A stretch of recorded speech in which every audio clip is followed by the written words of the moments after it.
Hi guys, this is Jello and once again, welcome back to my channel.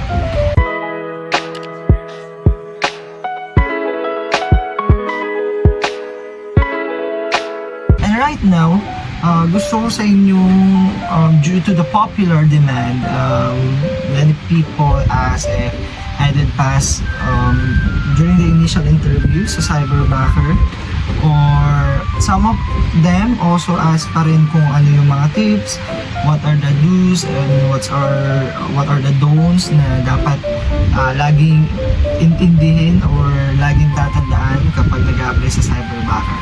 So, hindi na natin papatagalin, let's go! So before we start, I just want to congratulate those people who passed their initial interview sa Cyberbacker and take heart because marami pang pagdadaanan na process syempre sa application. May CBPA pa, may final interview pa, but still patuloy mo yun ipag-pray na sa gayon if God's willing na makapasa ka, and then hindi nakapasa ka, congratulations. And if not, and then syempre marami pang different company that they also offer work from home setup, ganyan, mga hybrid.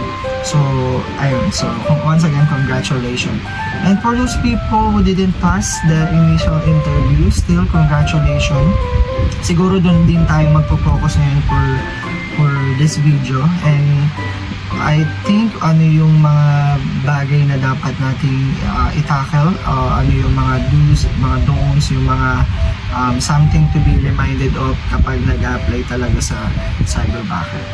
So first, gusto ko i-announce sa inyo that I didn't pass the initial interview.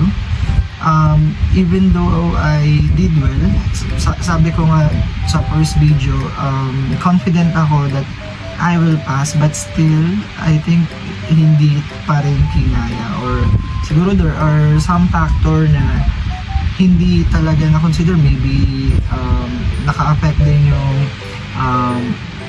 mga answer ko sa mga tanong, but siguro mostly most of the interview question, sobrang confident ko talaga sa mga sagot ko kasi I reviewed well, I studied a lot for this position, but sadly hindi pa rin talaga kinaya or hindi pa rin nakapasa.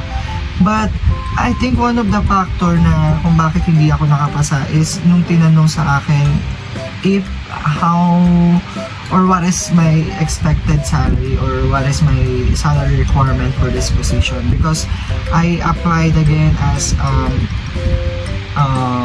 Cyberbacker and also yung Cyber Care Recruiter, which is totally connected sana sa course na natapos ko, which is BS Psychologist. Sadly, lahat na interview question nasagot ko and okay sa akin, kumbaga confident talaga ako, but dun lang talaga siguro ako medyo nag-hesitant siguro kasi nade-detect nga nila kung ano talaga yung personality mo, especially during your Y assessment pa lang, nung pagka-apply mo pa lang, meron na silang data agad about your personality. So syempre along the way or including the process of interview, malalaman din talaga kung yung sinagot mo sa Y assessment is true during your initial interview. So siguro isang malaking pagkakamali ko lang kasi nung tinanong ako during what is my salary requirements, for me kasi ang idea ko doon is ang sinabi ko kasi totally 20 to 25,000. I just wanna be open sa video na ito. That's why siguro hindi ko na-meet yung maximum budget nila for an applicant sa position na pinag-applyan ko. I think doon lang talaga ako naging medyo tumagilid kasi nga dahil siguro nataasan sila.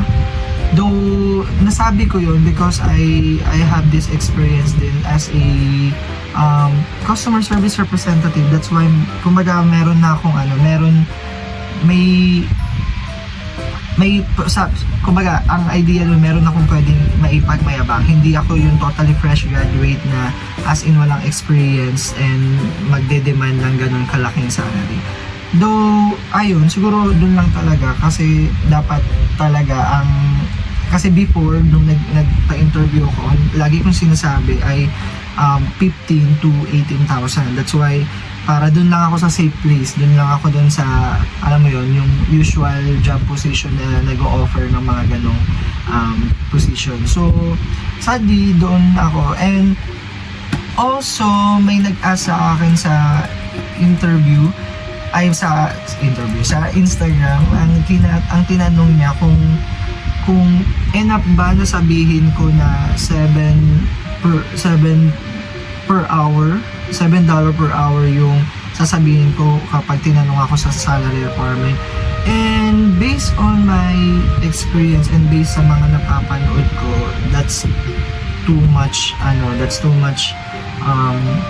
salary for them, even though they are offering $1,500 per month. But syempre, as part of their marketing strategy, sinasabi or nilalagay lang yun talaga sa mga job posting, even though they do not totally, siguro yung mga higher ranking or yung mga nasa higher position na siguro they get that kind of salary.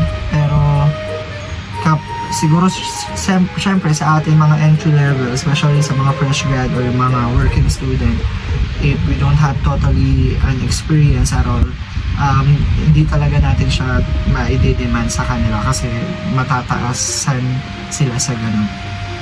So since also Cyberbacker is kumbaga they are agency, so hindi yung $7 per hour is too much for the Cyberbacker. I think lang since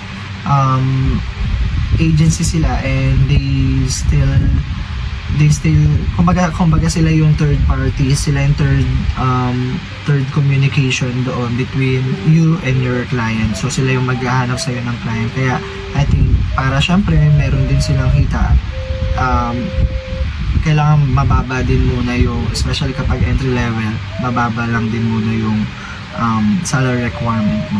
Ayun, may nag-ask din, sabi dito, hi, during initial interview, totoo po ba na kailangan may proof ka na agad na may backup device ka? Pati na rin backup na internet service provider? Kasi yung mga wala raw po ang sagot, chances are hindi ka po magpo-proceed sa next step. Based kasi sa na-experience ko even before, hindi naman totally nila kailangan na dapat yes din yung totally sagot mo doon if meron ka ng mga backup device or backup internet. Kasi as long na yung gamit mo ngayon or halimbawa yung gamit mo during your interview ay mataas na yung specification niya, that will be enough as of now or during your initial interview, since hindi naman nila totally nire-require yung mga backup device. But syempre, as an interviewee or tayong mga applicant, we should always be prepared sa mga possible itanong, or halimbawa, kapag nawalan ka ng internet, saan ka kukuha or saan kang anong way mo para makapag-work pa rin, or halimbawa, nawalan kayo ng kuryente, saan ka makikonnect para magkaroon kayo ng siguro yung mga ganun tanong. Part siya talaga kasi dapat meron kang backup plan or meron kang plano kapag nawalan ka ng internet, nawalan ka ng, kumbaga may mga ganung problem or mga technical problem. So syempre hindi naman yun maiiwasan since hindi naman natin control yung mga ganung bagay, but still the answer for that is hindi, as long as you have the preferred device talaga na required nila. Pangalawa, ang tanong niya, sir, ask ko lang kung nag-actual speed test ka ba? So during my initial interview, hindi. But the interviewer asked me if what is the speed test of my internet during that time. So pinag-speed test na kami nang sa gayon alam namin kung gaano kabilis yung internet namin. So happy naman na malakas yung internet, almost 200 Mbps nga. Kaya that's the tip din na kapag before kayo talaga sumabak sa interview, make sure that your internet is really fast, kasi kapag nagkaroon na ng problem when it comes to your internet, syempre magre-reflect yun sa interview mo. Syempre minsan maglalag, minsan not responding yung Zoom mo, so with such thing. And lastly, sabi niya, hello, this video is extremely helpful, especially for us who are planning to join. Can you also please share any tips and ideas that you could discuss to us about the CBPA exam? If possible, like what do we have to review or to prepare for us to pass the test? So siguro when it comes to CBPA, siguro just a spoiler alert lang, just like what others video na sinasabi nila, wag kang mag-open ng tab. Siguro with further tips and information, i-discuss natin yan sa next video. So mag-abang lang para sa gayon mas magkaroon ng detailed information or detailed tips, para nang sa gayon alam din natin kung ano yung mga dapat iwasan or yung mga ginawa ko before at yung mga hindi ko ginawa before. Because even dati in my second application here in Cyberbacker, I was able to pass my initial interview, and dun naman ako bumagsak sa CBPA. Totally, sobrang hirap talaga ng application sa Cyberbacker. That's why I do always recommend yung mga applicant na nagkaroon pa rin ng backup plan. And siguro in my next video or in my other time, kapag nagkaroon ng free time, I will also discuss to you about different BA companies like Cyberbacker. Nang sa gayon, meron kayong mga options na pwede pang pag-applyan. So usually naman BA pa rin, mga general virtual assistant, especially some applicant na merong mga working student, may mga part-timers, may mga may mga naghahanap lang for another income. So siguro that would be for the next video. Sa gayon, mas magkaroon ng detail, kasi I will do also my best para makapag-search about those company na nag-o-offer. So ayun, again, I didn't pass my initial interview. So ayun, siguro ang pinaka-tip ay if you have enough work experiences or kumbaga yung skills mo are totally okay or confident ka, hindi ka na pang entry level, then you can demand high salary. Or if hindi ka confident, then pinaka simple or ang pinaka safe na sabihin ay between 15,000 to 18,000, though that's totally a confidential one, because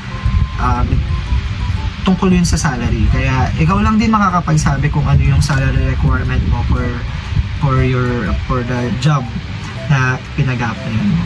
So before I end this video, I just wanna again congratulate those people who passed their initial interview, and those people na papunta na sa CBPA and they're going to have their final interview. And for those people who didn't pass, I still congratulate you once again, and try lang ng try and hanap lang ng hanap as much na kumaga double effort kapag nag-fail tayo sa isang company, work as much as we can nang sa gayon, kumaga even na hindi tayo nakakapasa, hindi tayo nagkakaroon ng burden or ng alam mo yun, yung sobrang down tayo for almost napakatagal na araw. Nang sa gayon, nakakapag-move forward din tayo. And then, always evaluate ourselves, saan tayo nagkulang, saan tayo, ano yung mga strength natin during that interview, ano yung mga weakness natin. Then,